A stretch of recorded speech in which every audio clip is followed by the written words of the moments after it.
That type of thing. During that time, being able to work with Bobby, man, I mean, what was a day in y'all life like, though?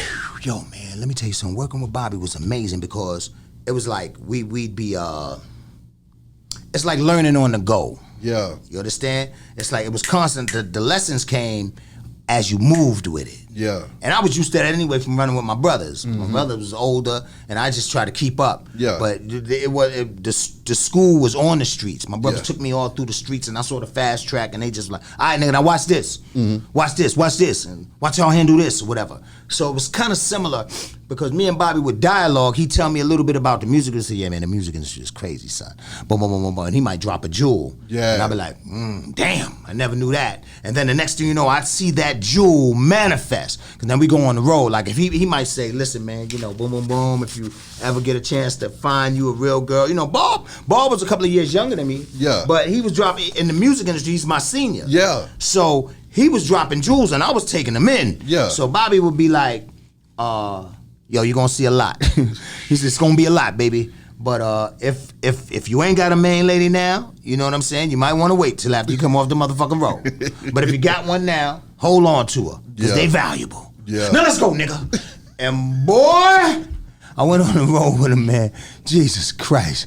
So I was just like, what the fuck is it? Whoa! You know, it was amazing. Yeah.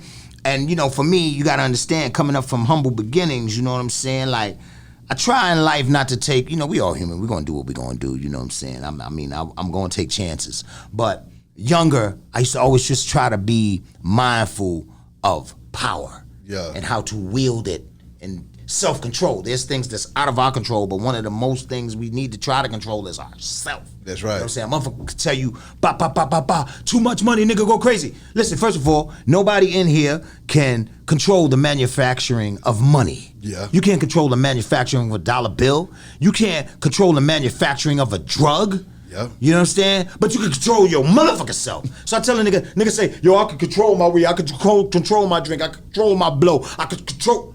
No, you can't. You can control your motherfucking self. That's right. You can try to do that. Yeah.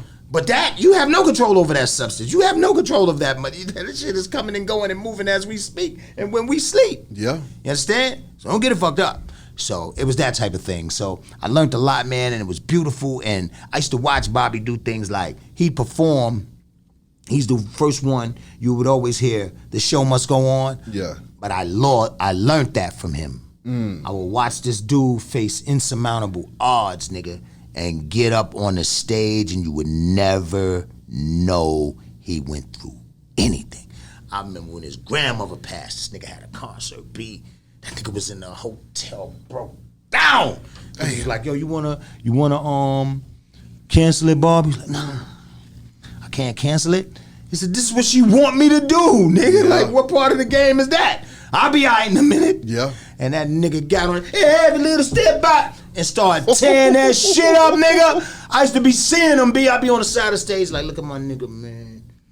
The world don't even know what this nigga going through, son. Yeah. I remember one time we was in Florida. I think it was Tallahassee. We was somewhere crazy in Florida, right? He ripping it. This was early. This was before the Don't Be Cruel album, and it was the King of Stage. The King of Stage is what I had the majority of work on. Yeah. And he was on stage and he rocking, and he was doing the song Girlfriend. Yeah. Which, a good trivia, y'all. Y'all see the Bobby Brown single, his first solo single was called Girlfriend. I'm in the video. You're gonna see Smooth B up in there. About 100 pounds, yeah. Yeah. My rope chain was bigger than me. So I saw him fall off a stage and land on his head. So he slipped. I don't know how he did it. He slipped. The next thing he fell backwards, landed on his head. Boom! Everybody was like, show is over. That nigga ran back up on that motherfucking stage, holding his head like, and the nigga's a showman. Everybody was like, oh! Everybody was like, oh, yo, get that nigga, yo! This security ran down there. I'm looking off the stage like, oh, Bob is fucked up. And he got up. Next thing I see the nigga walking slow. He walked back upstairs. This nigga so cold. He got the mic in his head. No shirt on his shit. Nigga holding the back of his head. Nigga said, ouch. That nigga just said, ouch. Hit it! And niggas put that track back on and he went insane like he never fell off. linking up with Greg Nice. Nice and smooth, man. The hip hop junkies. Yeah. Talk to me about when y'all took the world by storm. All praises due, man. Let me tell you something, man. Shout out to Greg Nice. You know, those were some special times, B. It was like, so I'm on the road with Bobby, right? Mm-hmm. And I meet this guy. His name is Lance Romance. Mm-hmm. Everybody had ill character back then, you know what I'm saying? So we got Lance Romance. And this kid, I thought, the whole time we were on the road, I thought he was from Texas. Now, he didn't have one particular job title. Yeah. He'd fit in. But what we, like, listen, the way Bobby met the nigga was so bizarre. But he took a liking to him and said, come on, right? They went, all right, fuck it, I'll brief you real quick. Bobby was checking into a hotel in Boston. When he was checking into the hotel, they booked, the hotel had already given him, this dude, Lance Romance, the room. So when they opened his door, this nigga's laying on the bed, but he got all his clothes on, but he laying in the bed, right? This nigga's a character. Yeah. But he used to paint his Nikes, so the nigga had on all orange down to his Nikes and all that. So they looking like, who is this? First of all, somebody in our fucking room. What the fuck? Right, so homeboy wakes up, but they see this nigga's fly. He got jewels on. He's like, oh shit, what up, Bobby? You know, this nigga from the Bronx, but anyway. So they start kicking him with this nigga. One thing next, you know, they took a liking to this nigga, right? So this was the first nigga I ever met my age with credit cards and all types of crazy shit, right? So anyway, he would jump up. He said, just give me your itinerary. I'll meet you on the road. And he would just meet us in different states and shit. So bam, that's Romance. But at the same time, I thought he was from Texas. So the whole time, because he would always talk about Texas. I didn't know he lived in the Bronx. Mm-hmm. So while we were traveling, it was a point where we all was having a conversation, because Bobby was like, all right, we coming to the last leg of this tour, and I want to start setting up studio time, so I'm going to end up flying you out to L.A., you know what I'm saying, so we could record. I said, all right, because he had just moved to California. And I'm like, all right, bet. He said, man, I got the band for you, man. And I was like, all right, listen. The band shit is cool. But niggas is doing something now where they're taking the sounds from the records, which we now know, of course, is sampling, right? Yeah. So I was like, I need the original sound of the records. Trying to have your band replay that shit. Mm-hmm. Now, I would have been ahead of his time, because on my song before, that's all live. Exactly. I got them niggas replaying the sample. But 1987, 86, no. You know what I'm saying? Niggas still had them Lynn drum sound. Yeah. I need that shit sounding just like James Brown. Yeah. Just like Curtis Mayfield. You feel what I'm saying? Yeah. So I didn't know how to do it. And I'm trying to explain that to Bobby. Bobby got my best interest, but he's like, no, trust me, the band they'll be on time. These motherfuckers are professional. I said, it's a sound we looking for, daddy. Yeah. Whew. So I said, all right, well, fuck it. Let me go to New York and figure some shit out, and then I'll meet you. I'll come out to Cali. Let me get some shit together, and then I'll come back out there. He said, all right, bet, in a couple of weeks, we'll set up a studio time. I said, all right, bet. I comes back to New York. This the end of the tour, so when I land in LaGuardia, I see Lance Romance by the baggage claim. So I said, nigga, what you doing in New York? He said, no, I live in the Bronx. I said, you live in the Bronx? Fuck you mean? I thought you lived in Texas. He was like, nah, I'm from Texas. I live in the Bronx. So we start talking. He said, you know something, Smooth? That shit you said the other day about getting the music off the records, that's called sampling.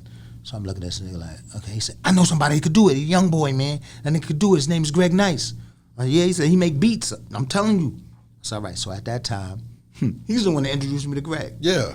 So the deep part about it was, he said, yo, boom, boom, boom, tomorrow I'm gonna bring you to, we're gonna come to my house. Went to his house. Call up Greg. Greg comes over, and Greg came with this guy named June Love. Peace and blessings be upon him. So long story short, we got into a cipher. Greg started doing human beatbox, because Greg used to do the beatbox, and at that time he just wanted to make beats. He didn't want to rap. You know what I'm saying? So, and him and June. So it was like, people, the only stigma at that time was like, oh, y'all another Dougie Fresh and Slick Rick. But you know, Greg could do the dope beatbox.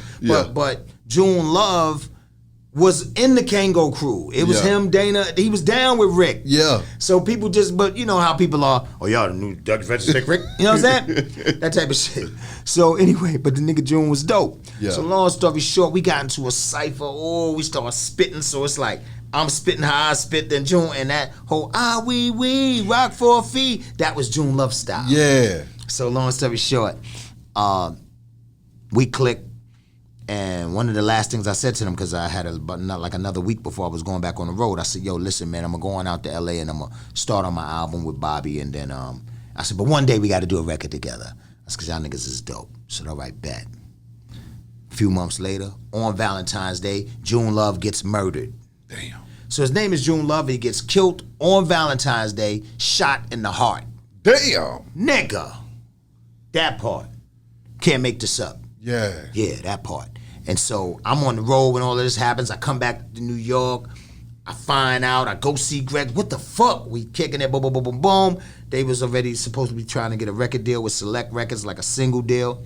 I said, listen, man, we're going to do something. I told you, I said, I'm a man of my word. I said, I told you that I'm going to, I told you we was going to do a record together.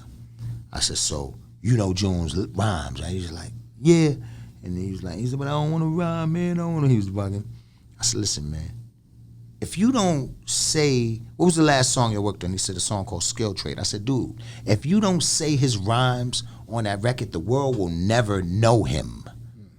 You gotta keep his name alive, the energy flowing, B. Everything happens for a reason. I said, I'll fill in the blanks. But that last song y'all did, we gotta put that out. Yeah. So that's when we end up doing Skill Trade. Together we're coolin', the mic we're ruling, suckers we're schooling, you better stop booing. Skill Trade, we know what we doing, you know? Yeah.